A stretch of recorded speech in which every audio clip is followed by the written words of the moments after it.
Hello guys, welcome back to my channel. সবাইকে জানাই জন্মাষ্টমীর প্রীতি ও শুভেচ্ছা, আন্তরিক ভালোবাসা। তাহলে চলো আজ তোমাদের সাথে শেয়ার করা যাক আমাদের বাড়িতে গোপালকে কি কি ভোগ দেওয়া হয়েছিল। প্রথমেই ছিল খিচুড়ি এবং তার সাথে ছিল 5 রকমের ভাজা।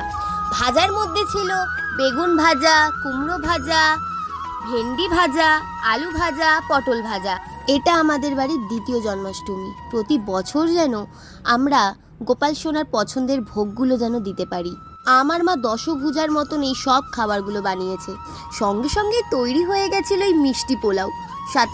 সাথে ছিল বাঁধাকপির তরকারি, 5 রকমের সবজি, পনিরের কোপ্তা, আমসত্ত্ব খেজুরের চাটনি, পায়েস এবং তালের ক্ষীর। তার সাথে ছিল 5 রকমের মিষ্টি।